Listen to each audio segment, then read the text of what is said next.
Hey bosses, this week's episode is sponsored by the all-new FreshBooks. Find out more about them later in the show or check out freshbooks.com/travel.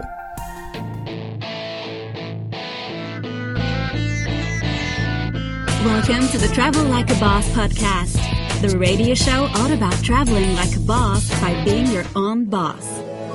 Stay tuned for weekly interviews featuring guests that have built their own online businesses. If you would like to have access to our entire back catalog, visit travellikeabosspodcast.com for instant access. And here's your host, Johnny FD. Привіт, мой друг. Я Johnny FD, businessman. Это моя друга Anastasia Vankova. Welcome. Not bad. Is it? Спасибо. So guys, welcome to episode 181 of the Travel Like a Boss podcast. I'm here with Anastasia Vankova, who's actually from Indiana, probably the most American town in America. Well, I'm actually from Russia. I moved to the United States in 2010, so not too long ago.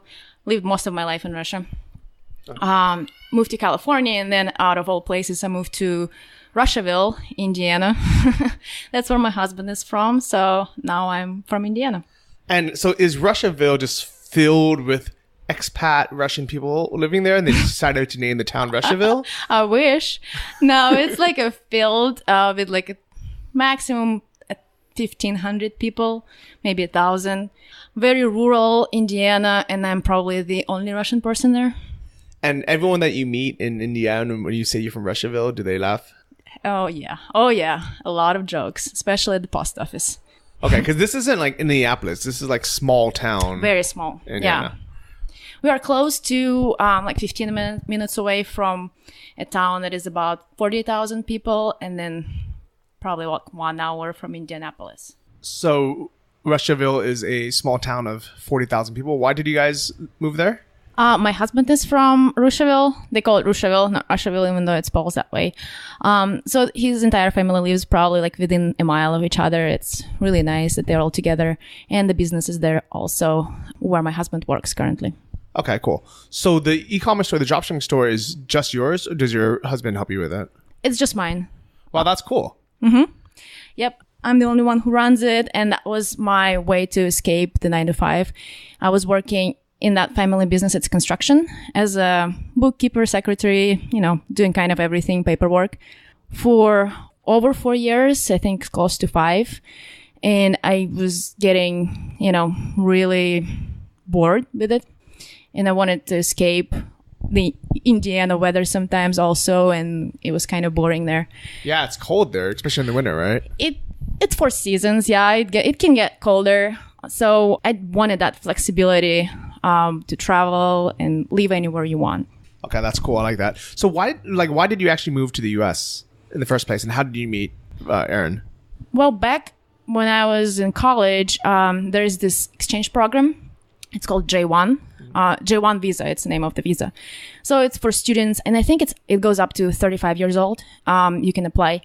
And what it gives you is for the summer, you can go to the States, work, and travel. So it's pretty much like a work visa, temporary. And you have to have a job offer when you go there. So I wanted to learn English, but my family could not afford to send me to, a different country to study or whatever. It's expensive. So this was an opportunity for me to go by myself, support myself, and potentially pay them back, which I was going to work more, but I went to California and I did not. I traveled a lot. So that summer I met my husband and I came back for the next summer and we continued dating and decided to get married, and I stayed. Oh, that's cool. So, So you met him out in California, or? Yep, in San Diego. And he was like, "Yeah, come, let's get married. Let's move to Indiana. It's just like San Diego." No, he didn't trick me that way. My condition was, we'll get married and I'll stay with you if we live in San Diego. So you have to move. And he did, which his entire family probably hates me for that, but he did move. So Aaron just walked in the door. Let's have him tell the story about moving to San Diego and how you guys ended up in Indiana. I moved out to moved out to California for 1 year. I wasn't making the most money. I was just doing working at a hotel, doing maintenance work. And my family owns an excavation company back home in Indiana. So I had an opportunity to make a lot more money. So the original plan was to go back to Indiana, make some money, save some money, and try to get back out west, California, somewhere out west. And 5 years later, we're still stuck in Indiana. Well, at least we're not stuck. Not stuck now. Yeah, we're getting to do a lot. We've done a lot of traveling since we've been in Indiana, so we were making pretty good money. And working in the family business allowed me to kind of leave whenever I wanted to leave to go on vacation. And she likes to travel a lot, so do I. So we've been a lot of different places and done a lot of traveling since then. So now here we are in Spain, Canary Islands. Yeah, thanks for that. And yeah, you're right. You guys aren't stuck in the Indiana winter. You guys are out here. We in were Grand stuck Canary. though for about 3 years. First, when we moved, we started out living above the garage at his parents' house because we thought it's really temporary. We're gonna make some money and move back to California. But then we ended up buying a house in Indiana because it was such a good deal. It's super cheap. But we put a lot of money in. We bought all the new stuff because we wanted everything now. And we got into a lot of debt. Like besides mortgage, we bought, everything on the credit card. Appliances, new furniture. I mean, everything.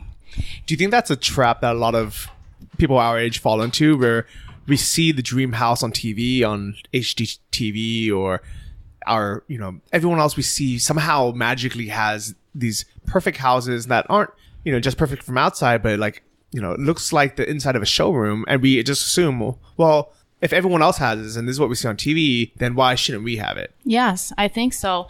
And then it is so easy to get a credit card or a loan at the bank.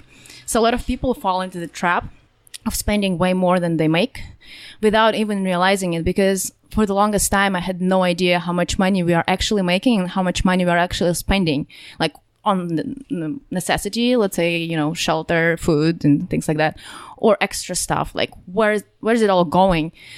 I had no idea. And that's the biggest mistake. And then overall you think, well, put it on the credit card, I'll pay it off later. And then the next thing comes up. And then we wanted to travel also. So we put vacations on the credit card.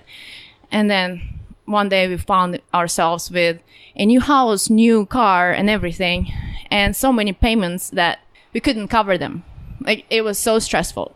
And it was about almost $70,000. $70,000 in debt. Mm-hmm. Is that just credit card debt, or is that like a mortgage too? It was credit card, and it was equity line, because initially when we bought a house, it was like a foreclosure, and our grandparents helped to pay for it. It was like $30,000. Well, by the time we renovated the house and converted construction loan into mortgage, the mortgage amount was not enough to pay them back, and we were able to pull $15,000 out of equity and pay them. It was at 5%, I think. And we still owe them another 15. So that was 30,000, a decent chunk that was there. And then the rest, the 40,000 were credit cards. Wow. Yeah. Yeah, that's a tough situation to be in. 7,000 in Best Buy. 10,000 in Best Buy. And that's what, for like appliances and TVs and things like that? Yeah. Yeah. Yeah. Man, but you know what? I can see why that happens. Like, I think from a kind of bird's eye view looking back, I was also in that same kind of matrix where, I was like, well, of course I should have a new TV. Everyone else I know has a new TV. Yeah. Or, I see all these commercials for it. And, they gave me all these credit cards. I should use it. Mm-hmm. And it's not until we step away from this world, or even that we start our own business and we start forcing ourselves to do accounting, that we actually realize, hey, this isn't good financial sense. Yeah. For me, it was like just getting into that really bad place was the wake-up call. And I started searching for answers, and I found Dave Ramsey. And that really helped me. Like, okay, well, here's how you do the budget, how you figure out how much you actually owe, because I had no idea, And did you actually take his course, or did you just watch his videos? I listened to his podcast. And he explains it pretty straightforward. His system is Debt Snowball, which when you just pretty much just list all your loans, credit cards, everything on the spreadsheet, and you start with the smallest amount. It doesn't matter what the interest is, and you pay that first one, the smallest one first, and then whatever payment you were making on that, you roll it over to the next one. So on the next, and you keep making minimum payments on everything, so you're current. But then once you get rid of the smallest one, you add that number to the next one. Then you get rid of 2, you add that growing number to the next one. So the ball keeps rolling, and then eventually it speeds up the payout. That makes sense from, I guess, a lot of it's, to me, would be like a psychological thing. We're like, we're getting rid of these debts. Yeah. But it's interesting that he tells you not to pay off the ones with the highest interest rate first. Why is that? Do you know? It's psychology, because because if you have this huge amount of debt at the highest interest rate, you try to make your payments, but they don't get you anywhere. You don't see any progress, and you give up eventually. Yeah, that definitely makes sense. And what's crazy is I have a friend in Canada, probably the exact same situation as you. She's just got married recently. She has all this credit card debt now. She had her debt from the wedding itself. And I was like, how do people get into all this debt? But it's so common. And that's why his show has, probably millions of viewers, because that many people are in debt. Yeah. Yeah. I mean, I was reading a book somewhere. I don't know. I think the number is super high. It's 80 or 90% of Americans. Yeah, that's insane. So you found in Ramsey. How long did it take you to pay off that debt? 20 months. That's it. $70,000. We had somehow along the way, I totaled our car. I got in a bad accident, and our brand new car was completely gone. So insurance covered that, and we ended up buying exact same model, just a couple years older. And for cash, we paid off the loan, and just having that extra $700 that we paid on the car loan, we rolled it over on the next payments, and it just started the ball rolling. And it gave us, more excitement to keep doing it. And yeah, it sped up the process big time, because originally when I calculated it, it was supposed to be like 3 years. Wow. So look, thankfully that, you're safe, and it wasn't too bad of like injury or anything, right? Yeah. Yeah. And it was almost kind of like a godsend that car got totaled because you had the money to pay off. It literally happened like a week, I want to say, after we even talked about the budget and doing that snowball and stuff like that. So yeah, it was very, very serendipitous. What's crazy is if you didn't decide that week before to start saving money and follow the system, you probably would have had a different mindset when that car got totaled. Yeah. You might have been, been angry that this car got totaled. And then if anything, maybe you would have thought, well, I have this money now. Let's buy an even more expensive car. Right. Exactly. I think that would happen. I don't know. Yeah, or the same one. What car was it? It was Subaru Legacy, like brand new. Right. Very nice car. And I think that's what happens is like people, they start with whatever car, let's say the BMW 1 Series. And the next time they're like, I don't want another 1 Series. I want a 3 Series this time. And then the next time they're like, oh, well, my lease is up or it's been 4 years. Let me get the 5 Series. Then they want the 7 Series and just keeps going higher and higher. Yeah. It's just, it sucks you in, and you always compare yourself to your peers, and you try to keep up with the Johnsons, and you buy stuff you don't need and end up being in debt. It's pretty sad what's going on. And a lot of people don't realize that what they're doing is just trying to be somebody they're not. Like, they're not making enough money, but they're buying Louis Vuitton, and it's actually a lot of Russians do. Yeah. It's kind of a mentality to just show off. You probably don't have that, but hey, let me put it on the credit card. Well, it was probably very similar in Ukraine. When I was there this summer for a couple of months, I would meet guys or girls in Louis Vuitton in really expensive clothes and handbags. And I was like, man, this person is probably so much richer than me. They just look like it, they're showing up in a brand new car. And I was probably a little bit underdressed, to be honest. I probably shouldn't have been in like shorts and a t-shirt. But, I was looking at it and I was like, man, like this person is probably so rich. But in reality, and I'm sure there's, there are, people, right? Yeah. Doing corrupt stuff or, maybe they have a good business, but whatever it is. But I'm willing to bet that there's a lot of them that are just posing, or spending all their money or maybe even going to debt to try to look that way for, to keep up with the Joneses or to impress others or, for whatever reason. Yeah. Yeah. Same stuff happens in the States with the housing and cars, I think. And people don't realize how deep they're into that. Well, it was great that you found it and you dug yourself out. So what was the next step after that? So a part of it actually was, and that's probably a smooth transition to that, during that time when we were getting out of debt, I have been researching online businesses because I wanted to quit my job and, do something location independently. And I found dropshipping, and I started my first dropshipping store while I was working. So it was extra money, and that money also went to pay off the debt. So and it helped a lot. What were you doing for work at that time? Just bookkeeping. Bookkeeping, okay. And what did you search for? Like, how did you find dropshipping? I searched for everything. I mean, like most people probably, how to make money online businesses and things like that.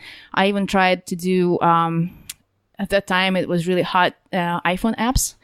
And I was reskinning iPhone apps like games. So you buy the code, you don't have to actually create the code, but then you make a spin on it and you create a different story for the same game. Maybe like the movements are the same, but it would be a different game because you put a different character and background and everything else.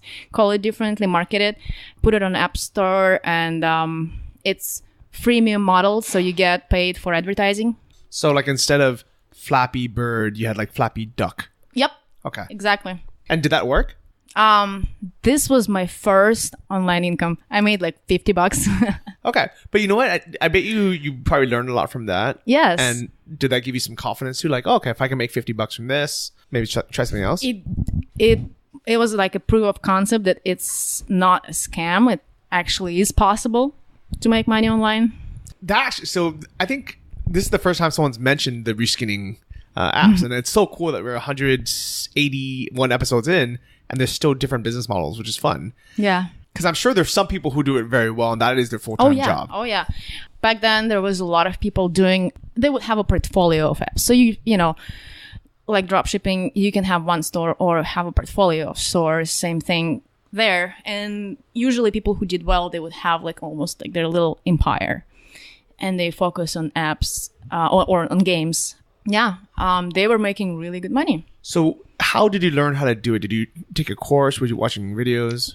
There was this guy who had a blog, and I just followed it. Okay. And then how much was it to buy the code for that game? Code prices were between, I can't remember, I think like $150 to like $400. But let's say for $400, you would have unlimited rights. So you can have many different games out of it. For like $150, you would get just one game. Okay. So did you start with just one game? Yeah. Okay. And then how long did it take you to make some profit from it?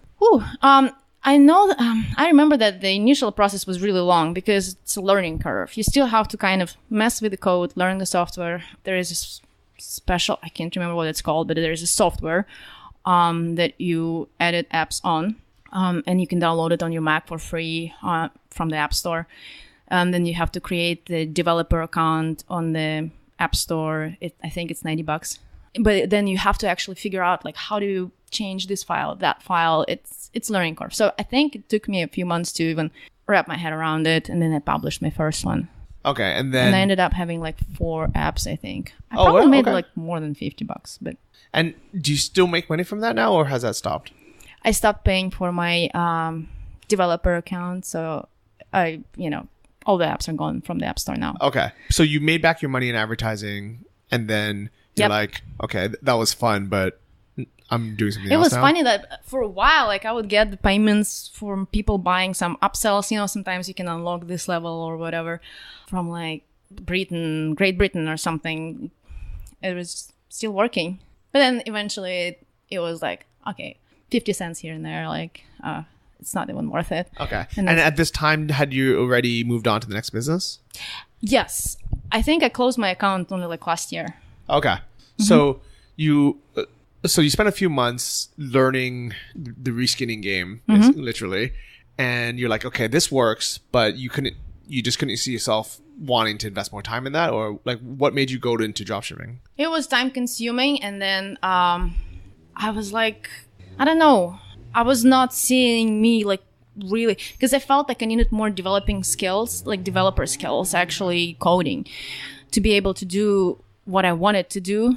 And I tried to hire a guy from Pakistan, and it didn't go very well. That was my first hire, actually.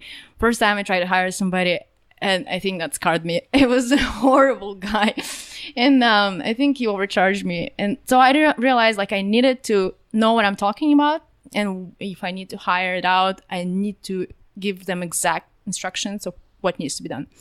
So I felt like if I wanted to continue down that path, I'll have to get some more education. And then, but in the meantime, I kept, looking for information, podcast, I think just became kind of popular thing. And I think I found your podcast, and I'm not sure if I found your podcast first or I found Anton's course first, whichever happened, I don't know. But it definitely gave me a push to research in that direction of e-commerce. And then before that, I heard another podcast by, it's called Forever Jobless. This guy has a blog somewhere in Texas, I don't know. And he was talking about e-commerce too, like he bought e-commerce stores. And I'm like, maybe I should look into that. Because it seemed like, almost like real business, which is eventually I wanted to have something like that. And yeah, dropshipping just clicked. Okay. And so you had heard my podcast, and then at some point you joined Anton's course. Mm-hmm. And how long did it take you from joining that course to making your first sale? So I joined the course somewhere in September of 2014. Then I was excited to build the store right away, probably like in a couple of weeks. But then it was time to call suppliers, so I procrastinated for like a month. Why did you procrastinate?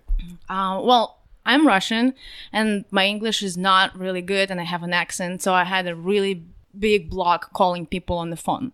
Like, I could not pick up the phone and like, oh, hey, I have this awesome store, and I need suppliers. Like, so I couldn't Were you just, like, mentally scared? Like, even before it actually happened, did you have all these kind of worst-case scenarios in your head? Yeah, like we all do. Like, it was always like I felt like I was a fraud. It was not a real business. Like, I don't have a credibility to call them.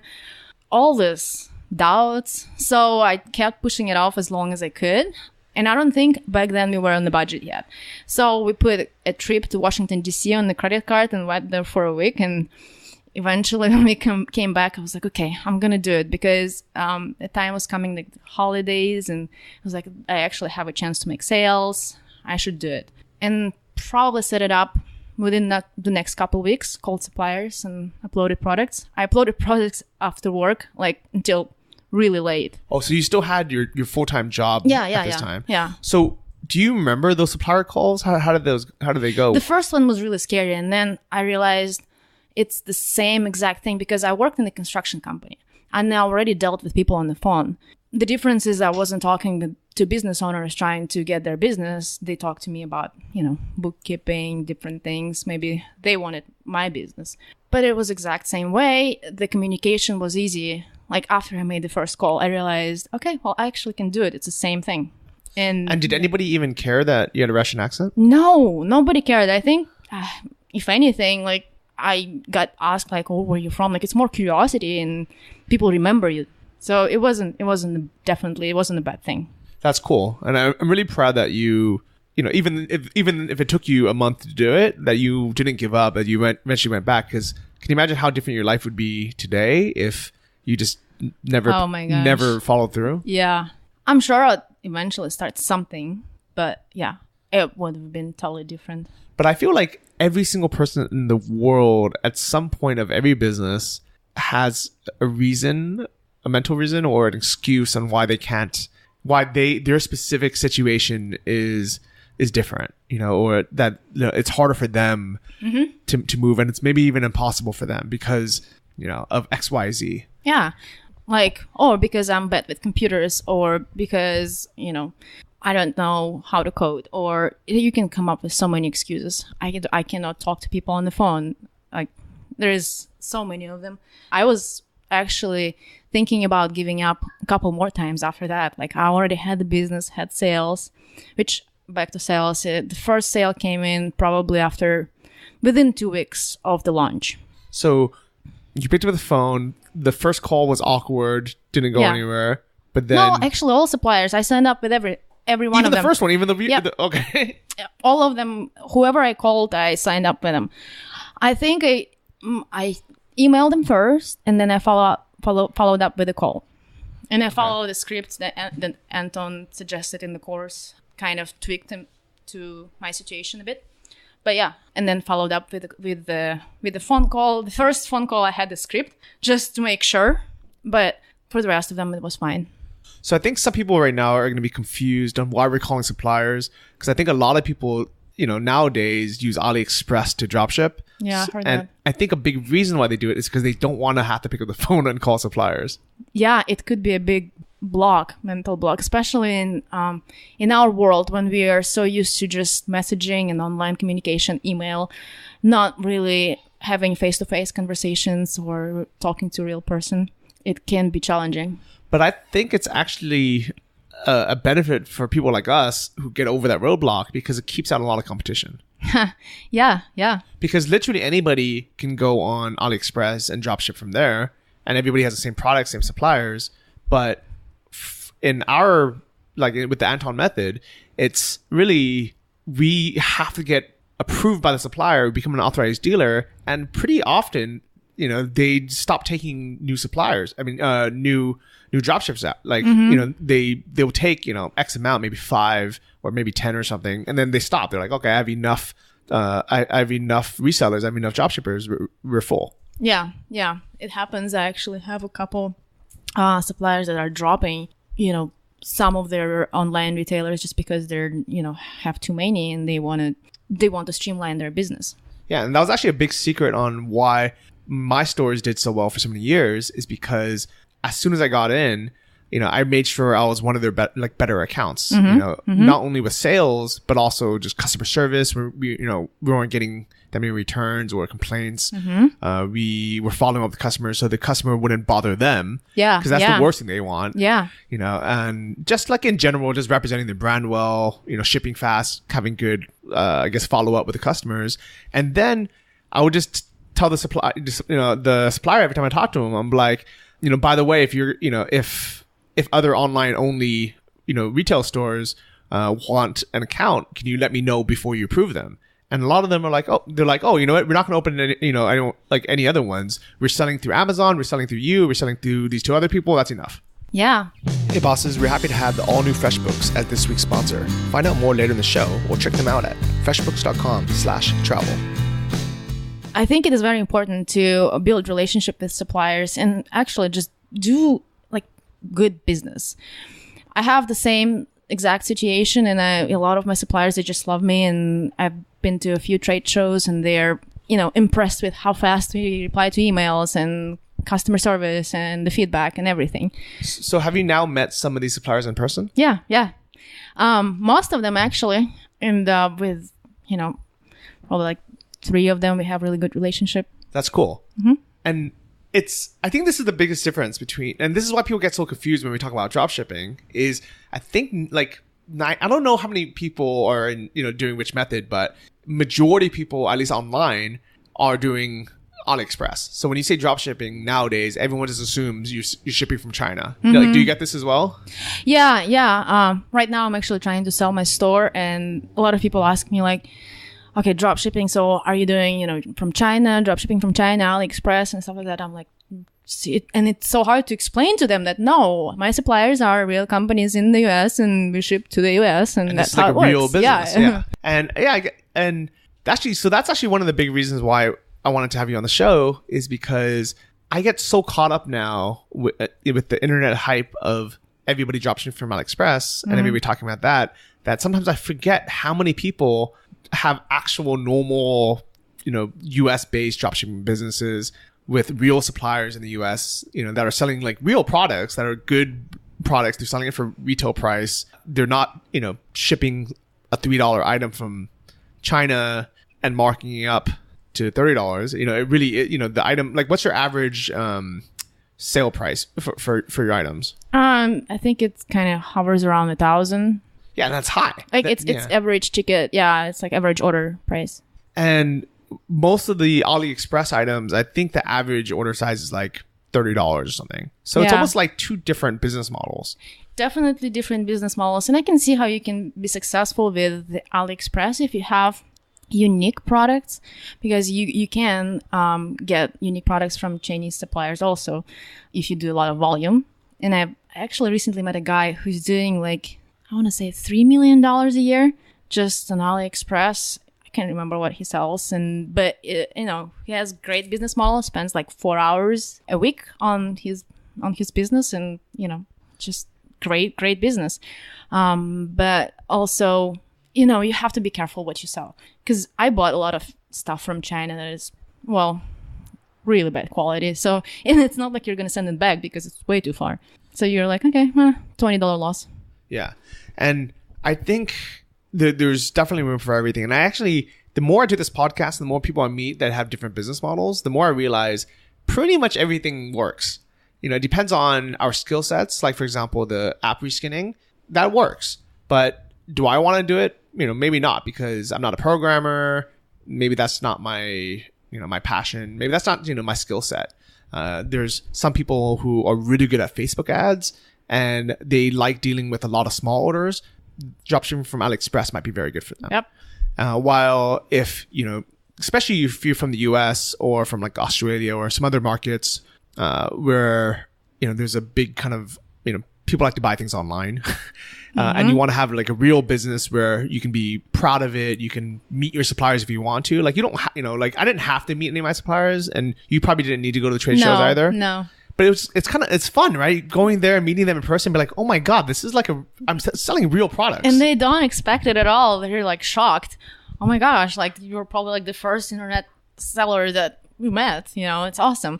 And after talking for a year on the phone, it's really cool to put the face to the voice and to the emails. Yeah, I like it. And actually, even meeting other people part of Untitled Course, I regret not going to the Mexico retreat this year. Oh, I regret it so bad. I heard it was even better than Hawaii. It's insane. So was it the first time that we met in Hawaii last year? Yep. Mm-hmm.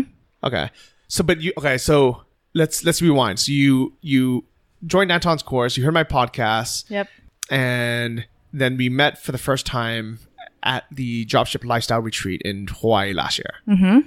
And this year, Mexico, both of us couldn't make it for different reasons. Yeah.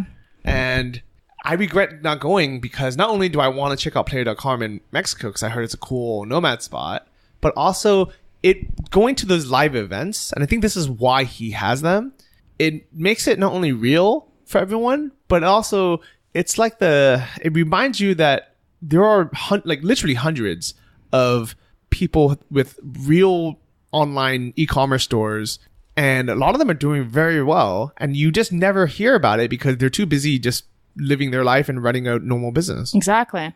It's definitely eye-opening. And for a lot of people, for example, in Hawaii, there was a lot of people who just started, and it was like a proof of concept for them to meet, people who are doing it or been doing it for a while and are, making decent money. For me, it was meeting people who are on the next level, and I'm like, oh my gosh, what am I doing? Like, it's possible. I need to get there. Do you remember how much you were making last year? Oh yeah. During Hawaii? Okay. Mm-hmm. It was around 30,000 a month. Okay. And Anton had that talk about scaling your store and talking about 100 and 150 a month. And I'm like, oh my gosh, he's crazy. And at the time, did you think that was impossible? Impossible. And we're talking about revenue. So yes, in sales. So for 20,000 or so, or you said 25,000? Yeah, like 20, 30, depends on the month. 20, 30? About how much do you think you were making in net profit then? 2,000-3,000. Okay. Well, probably more sometimes, but it just depends. Of some products have higher margin, and then also what kind of expenses I have. Like sometimes I would expense my travel or things like that. Okay. That would be extra. Around on average 3, maybe up to 5,000 a month in profit. Yeah. And you're like, and at the time, were you thinking, this is great. This is better than working, a job I hate. Oh yeah. When I got to 3,000, I was like, okay, well, I can quit my job and still be fine and actually focus on growing the business. And racking out the travel miles was great. So we were like, yeah, flying to Hawaii for free or anywhere. But then the next level, it seemed like completely impossible. I did want to get to $10,000 a month, but it seemed impossible. Yeah, because that's $120,000 a year, which in Indiana is like you're the mayor, maybe, or like I don't know, but yeah, it's a good income for sure. yeah. So okay, so you saw these big numbers. Anton talked about scaling up, and then what changed? First of all, I took away a lot from that retreat, and then I went to another event he had in Austin. It was marketing, all about marketing. I took away a lot of stuff from there, and then just from people I met. For example, I met Ben and Corey, and they helped me a lot with just like maybe occasionally looking at my store and saying, hey, this is horrible here. Like, what are you doing? Like little things. I started realizing I need SEO, which I didn't have any on my store, and I implemented that, fixed my ads, signed up with the ad agency, search scientist, and I met Michael Erickson, who is the founder of the company in Hawaii also. So, little things, they just started clicking, and yeah, this year have like 500% growth right now, like just this period over the same period of last year. That's crazy. Okay, so you went from making 30,000 in sales to what are you making now per month? Last month, October, was the first 100K. Well, it was 109,000. That's insane. Like even just the travel miles on your credit card, you're like, wow, I can fly anywhere. Yeah. I'm banking them. That's so crazy. So like when you saw your first $100,000 a month, how did that feel? Oh, it was amazing. Like it was just so recently. So last week pretty much. Yeah, I couldn't believe it. I thought I was close. Last day of the month, so last day of October, I was at 98 or something like that. No, further away. I needed like 4,000 almost in sales for that just last day of October. And yeah, it went over. It was so crazy. We have this little mastermind call with the girls I met in Hawaii. And we got on the call. We did like a FaceTime and cheered, and it was awesome. That's so cool. And that's actually another big side benefit of these in-person retreats is you meet friends that you can keep in touch with that are all with the same mindset. They're all online business owners. Yep. They're all doing the same method. So you kind of understand. And I'm assuming that because you guys met each other in person, and you trust each other, you reveal your niches with them, and you guys are just more open with each other. Yeah, it's big, and we are friends, and it helps a lot. So now, we can help each other with dropshipping, and then also branch off into different other areas of business, like real estate or other online businesses, affiliate marketing. So we talk about everything. That's cool. And help each other. So I'm curious, like, how does your like family and your other friends like feel about, like, do you tell them like how successful you are now? Like, do they believe it? Yes. Well, my mom is actually is helping me with my bookkeeping now. So she sees all the numbers. Yeah. She's cheering with me. And is she in the US or is she in Russia? In Russia. So I just taught her how to pretty much enter invoices and bills in my software, and I do kind of the overseeing and sorting everything, but she does the manual entering. Because I'm assuming you mentioned earlier that you didn't grow up in a rich as a rich family. Yeah, it's like I don't know if you were middle class back then. Like my dad at some point worked for the government. He was in our small town, 100,000 people. He was head of real estate, so like under the mayor. But then I think at that point we were doing well. I was a teenager.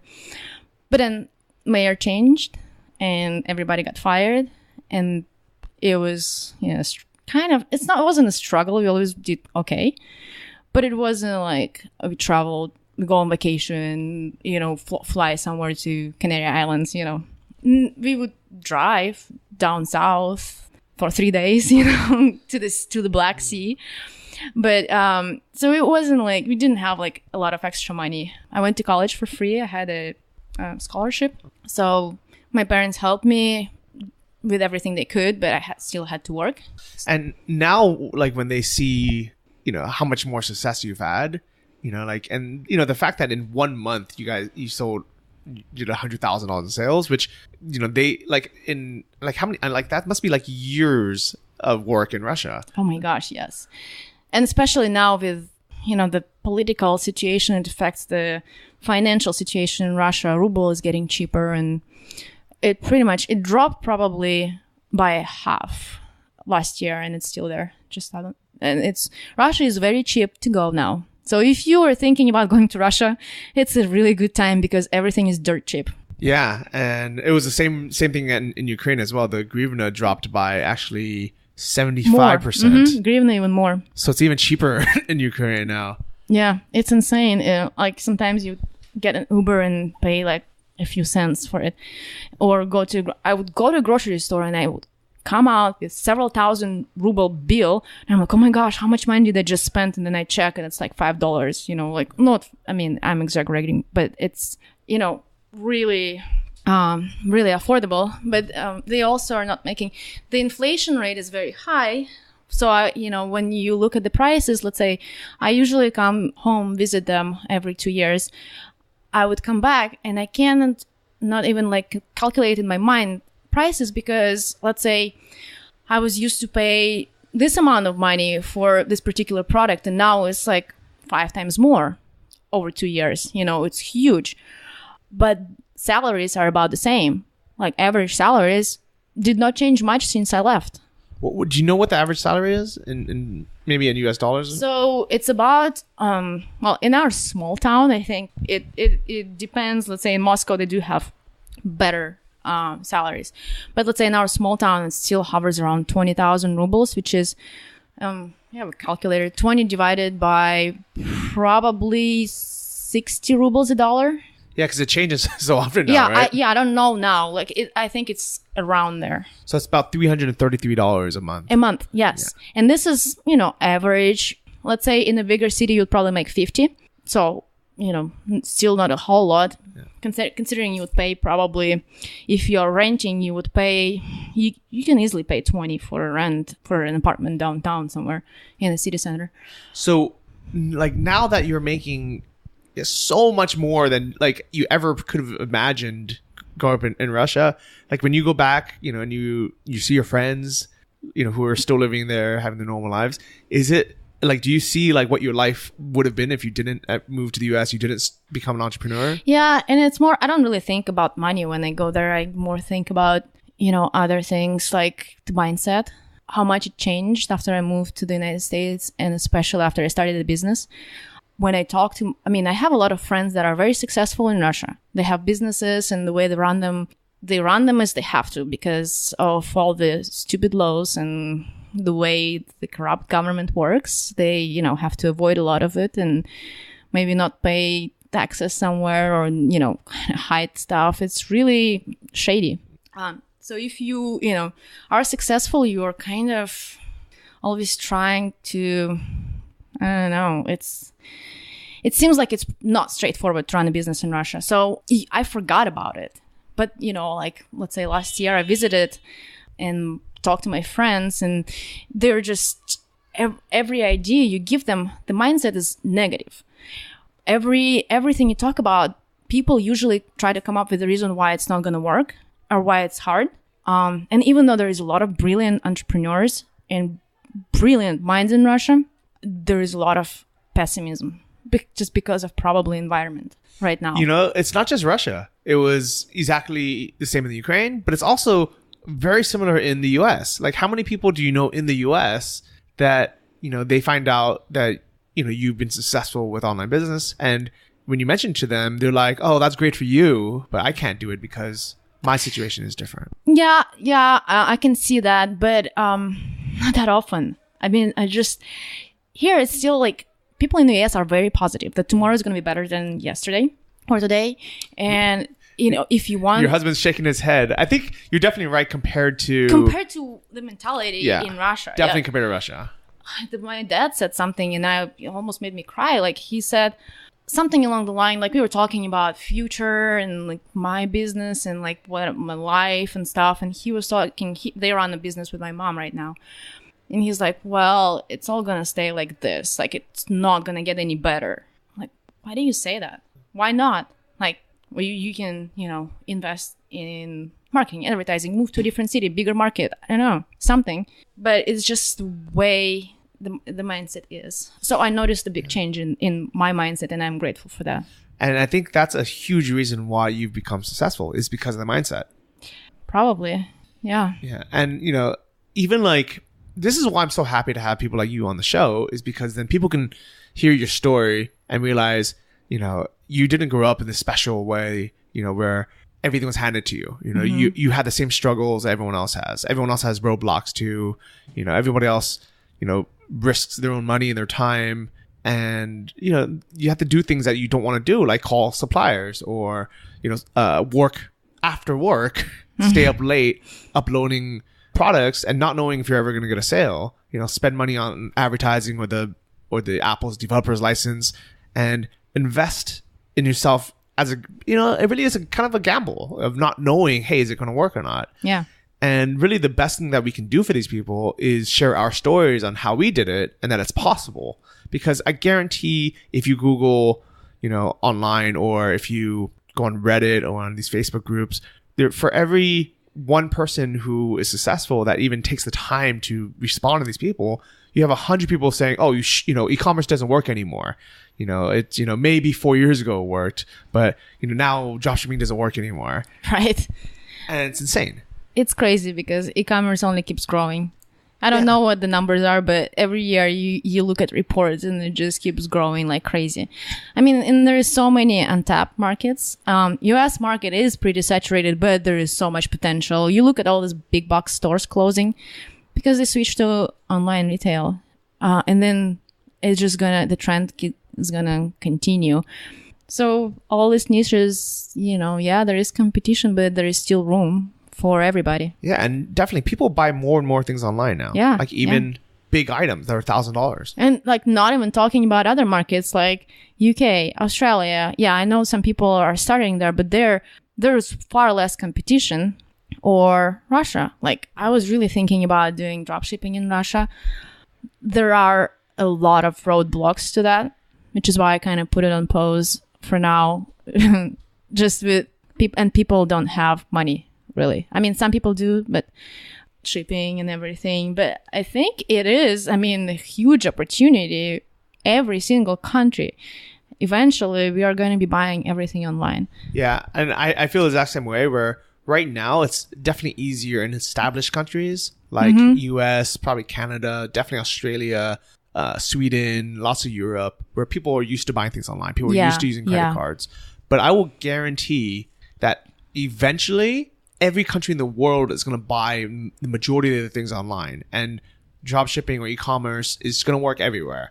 I know for sure that there are going to be millionaires who are going to be made in Asia, in Russia, in India. You know, I don't know if I was Indian, if I'd want to be the one jumping through all the hoops to figure out how to do it and be the first one to do it. Yeah. But at the same time, the person who does is probably going to become very rich.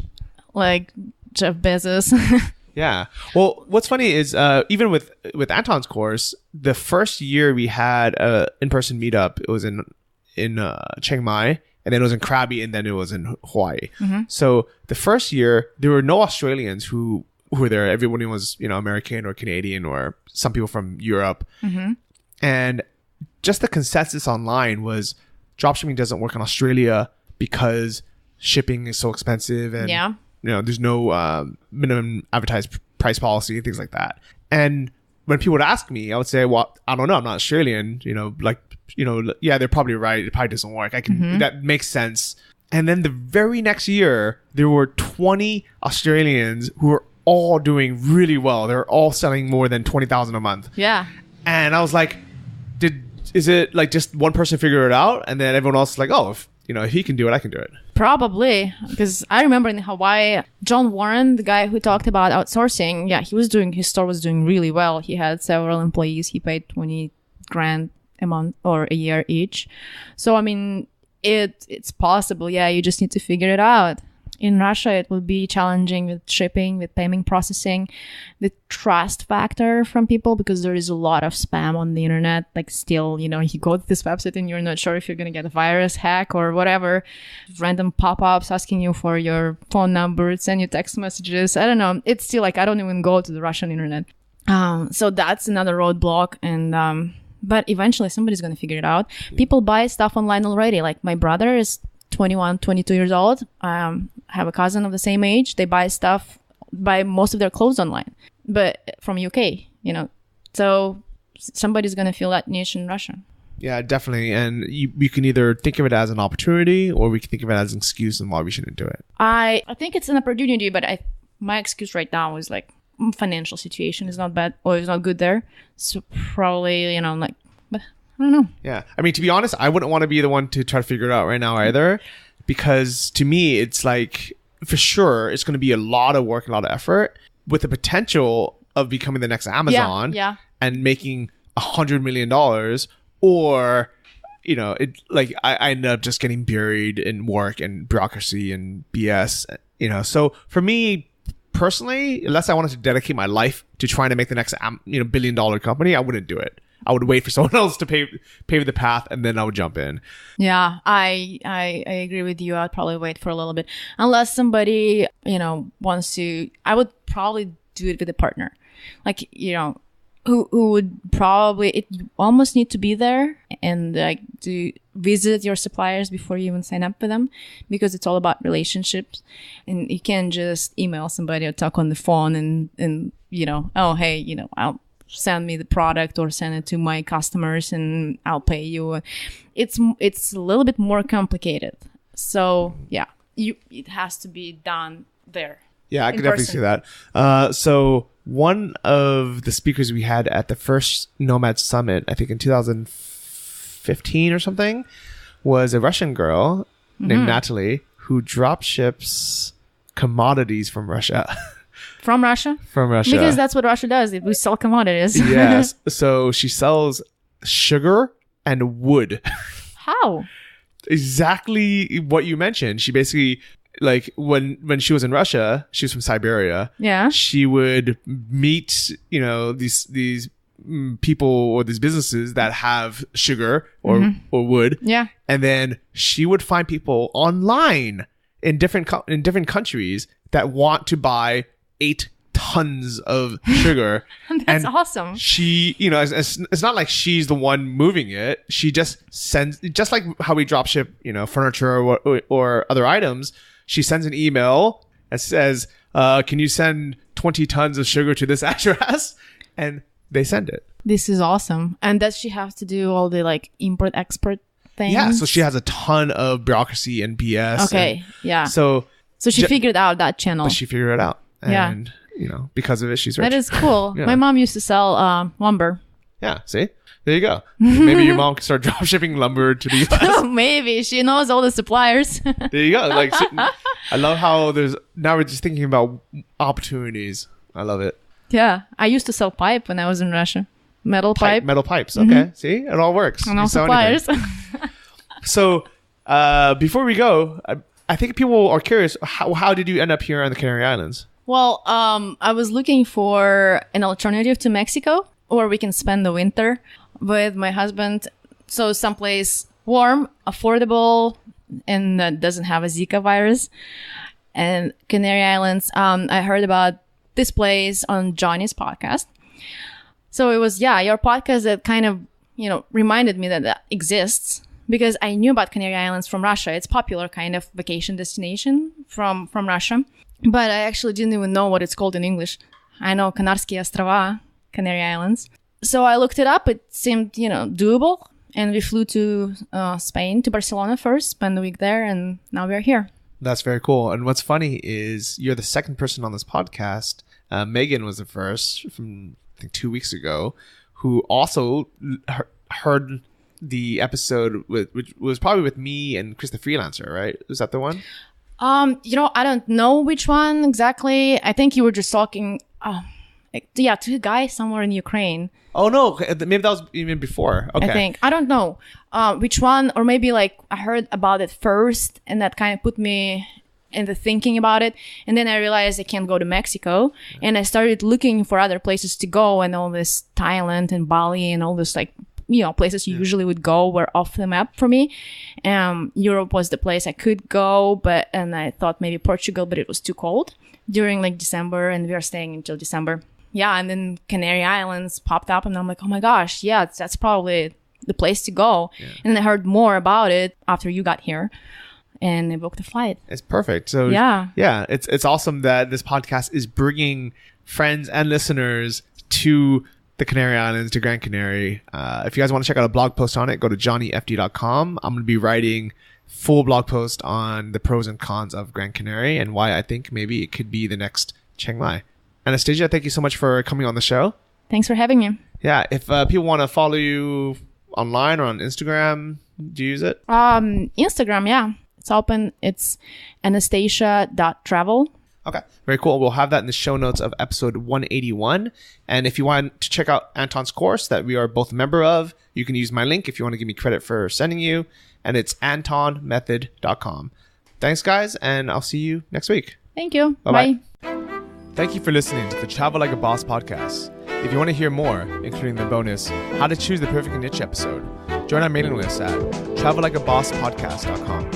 See you next week, and remember, if you want to travel like a boss, you need to be your own boss. So start your online business today and start living the lifestyle you've always dreamed of.